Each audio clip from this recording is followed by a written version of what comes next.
Virgo, Sun, Moon, Rising, and Venus. This is Donna from Tarot. Tarot doing a quick read for you all. We're going to take this die to choose the decks to make the message you need to hear. At the end, we will do 6 cards, Donna's Destiny, and then we'll do the all signs. If you're dealing with an Aries, if you're dealing with a Taurus, etc.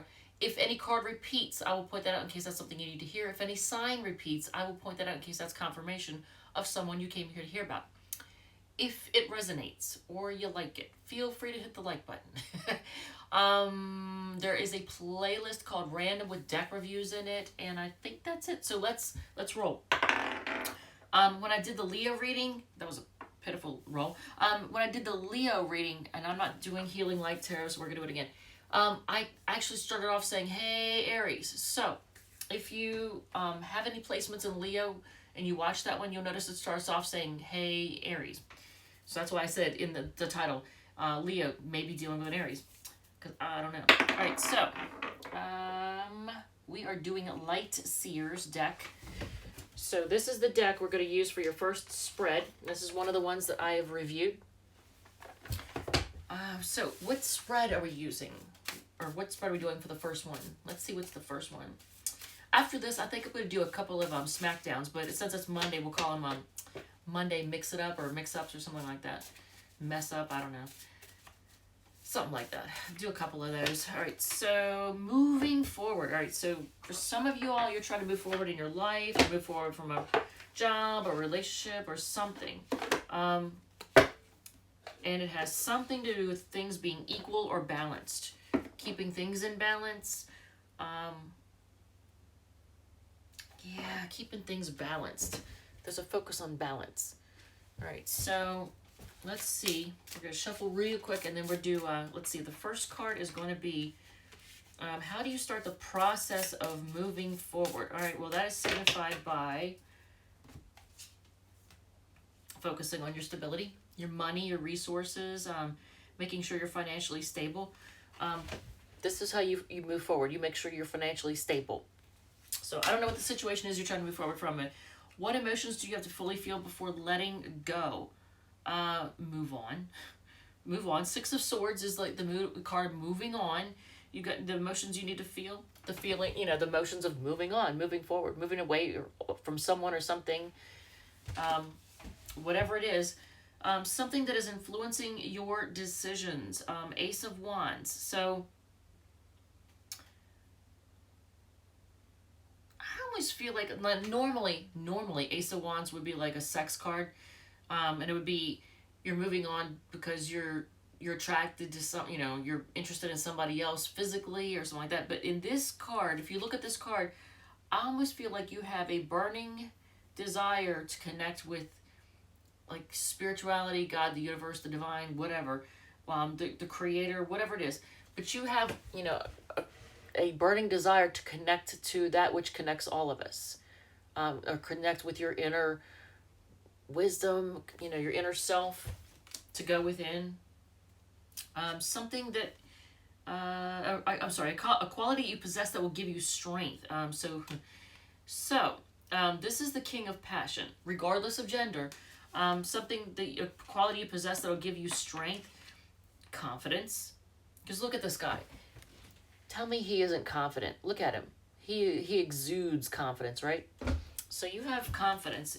You may sometimes come across as not having it, but you do have it. Most important lesson you will learn from this experience, to let things play out organically. Let the tower fall. Don't try to hold things back. Don't try to resist change. Let things unfold as they're supposed to. There's going to be changes. There's going to be a need to rebuild in some way, maybe rebuild your life. Where is the wind taking you next? Well, you're manifesting it. So whatever it is that you want, you are a manifester. This shows you manifesting what you want. You're praying for it. You're doing whatever, the magical work, whatever it is you're doing, but you're doing something to bring things into being, what you want, something that makes you happy. So what is on the bottom of the deck? High Priestess. Yep, again, that's more, I feel like that's just more, look at this.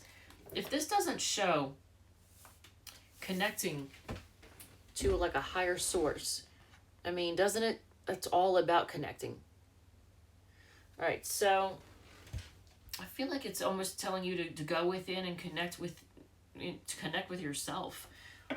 So the next spread, if we don't have an oracle card, let's see. Okay, so that is 9, and that is Enchanted Tarot. That is a big ass deck. All right, so this deck right here is going to do heartbeat spread. So it's about a relationship. A relationship you are either in or have just left or are about to get into.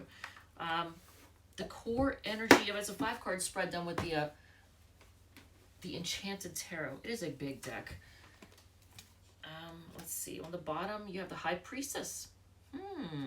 Twice. Look at this.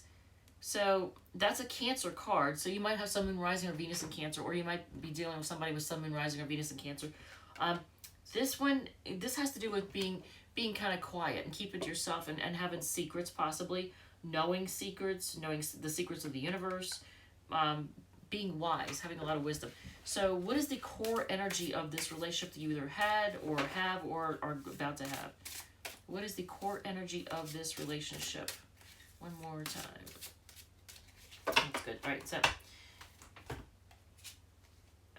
patience. Are you needing to be patient with them? Do they require a lot of patience? Look, it's the Temperance card. So this is you being patient, right? You're giving. It's almost like you're giving to them. You're like being called upon to act like an angel. What the person brings out in you, arguing. They make you say things, argue and bristle at the things that they say and do. So you might come off as a little bit snippy with them. This is what they bring out in you. Like you have to like kind of tear them a new one sometimes. What you bring out in them. What do you bring out in them? So they're always at a crossroads. That was a piece of lint. So what you bring out in them is you have them always being at a crossroads, trying to decide which way to go. Do I turn left? Do I turn right? Do I move forward away from this? Or do I, end this, stay with it? This is what you bring out in them. You put them in a situation where they're at a crossroads. They can't decide what to do. Virgo. You have them deciding. You have them to choose all the time. That's what you bring out in them. What brings you closer to them? 7 of... Okay, wait. Hold on a second. Let me just see here.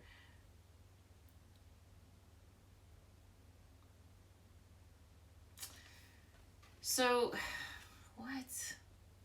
So what brings you closer to them is the 7 of Hearts. That's like the 7 of Cups. But that's lack of realism in... I think this person is unrealistic in love, and they're emotionally... I don't want to say irresponsible, but like almost childlike. They're just not realistic when it comes to love and emotions. They're... I don't know, like it's like they're all about fairy tales, right? Because that's the 7 of Hearts. What brings you closer to them? They see you as probably like, I don't know if I want to say like an illusion. Like they're not looking at you realistically. What brings them closer to you is the fact that you are a hard worker, that you put in the work.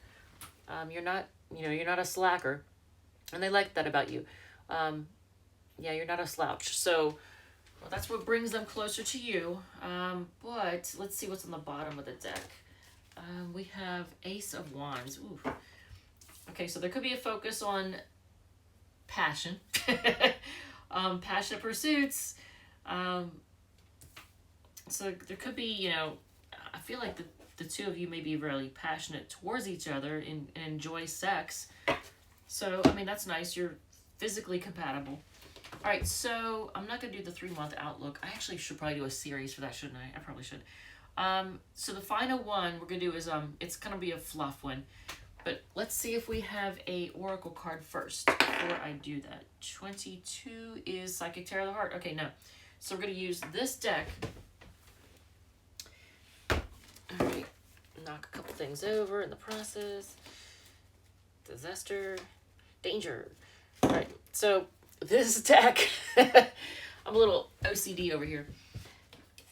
All right. Things don't have to be perfect. I just want them to be. All right. So, I'll leave it alone. All right. So we're going to do reveal your crush's secret fantasy, then seduce them. So let's see if I can even get the box open. I'm all kinds of uncoordinated today. All right, so 4 of Pentacles. Ooh, on the bottom of the deck. So, you might be dealing with somebody who's a bit stubborn. Because, and this is, if you have a crush, if there's somebody you know, you haven't really gotten involved with, and you have a little bit of a crush on them. So and you haven't done the deed with them. So let's just see. But they might be somebody who's a little bit stubborn. So let's see what we have here. All right, so their secret sex fantasy and deepest desire,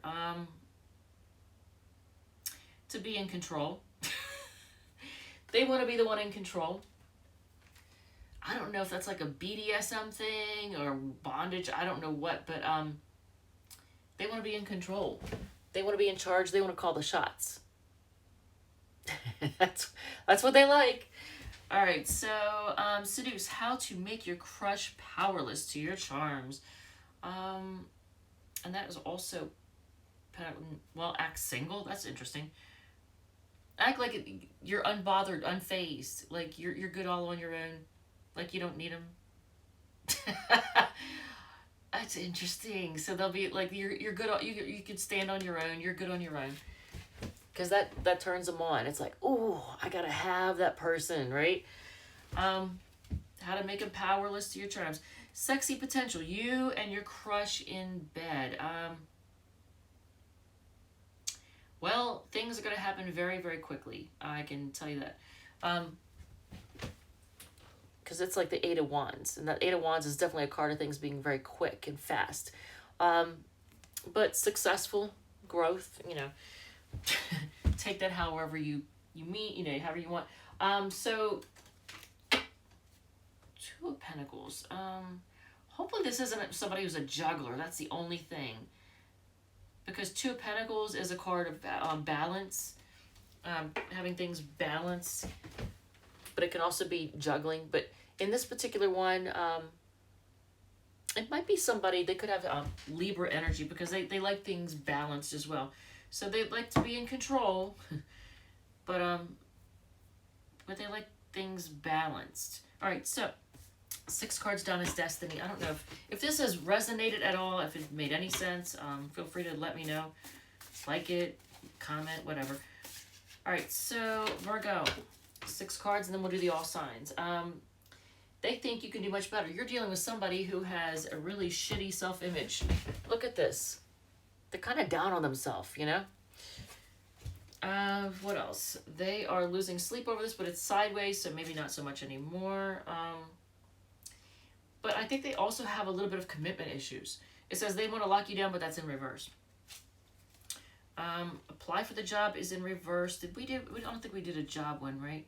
No, we didn't do a career one. That was for, I think, Leo. Stop being so stubborn, Virgo. It's calling you out for being stubborn. I'm just saying. It ain't me, it's the deck. All right, and then stop wasting money. So if there's a Virgo out there, usually Virgos are pretty good with money, aren't they? If you're wasting money, though, if you're one of those Virgos, the rare ones that doesn't handle it well, stop that. Pay attention to the signs from the universe is sideways. So if you are dealing with an Aries, and I'm going to make room over here. If you're dealing with an Aries, let's see what's going on. Okay, well, somebody, you're going to have a new start with somebody because you have the Wheel of Fortune. So, if you're dealing with an Aries, okay, they may see you as, damn, I can't even shuffle. What is going on with me? They see you as commitment material. They want the home and family and everything with you. And they got a lot of passion for you, too. They are all about you. If you are dealing with a Taurus, they're kind of stubborn, of course. I swear to God, this is a Capricorn card, but every single time I see it, it screams Taurus, doesn't it? Doesn't that just scream Taurus? Stubborn.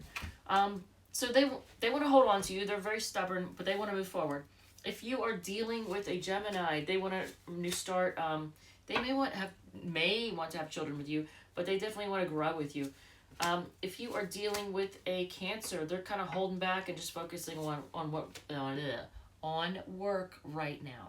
Holding back and focusing on work. If you're dealing with a Leo, they are indecisive as hell, and they are kind of chilly too. They're kind of chilly with their words, a little cutting with their words. So if you are dealing with a fellow Virgo, they're a little bit emotionally mature, and they kind of want to end things or transform them in a big way. But they're kind of chilly as well. They're just emotionally immature and kind of chilly and trying to be intense. If you are dealing with a Libra, they want to take a leap of faith. They feel like they could have it all with you. If you are dealing with a Scorpio, they want to balance things out, but at the same time, they're a chaotic, hot mess. If you are dealing with a Sagittarius, they have a tendency to let their impulses get the best of them, so they don't think before they act. But at the moment, they are trying to decide whether or not things are worth it. If you are dealing with a Capricorn, they're optimistic that you could be successful together. They may want to have children with you, but they're very optimistic, and they have good intentions. If you are dealing with an Aquarius, they're defensive, and they're going to come rushing in, probably to be all defensive in your face. If you're dealing with Pisces, they are walking away and blocking you, possibly rejecting you. So here you are, possibly feeling stuck. All right, Virgo. I love you guys. Thank you so much, and I will see you all in the next one.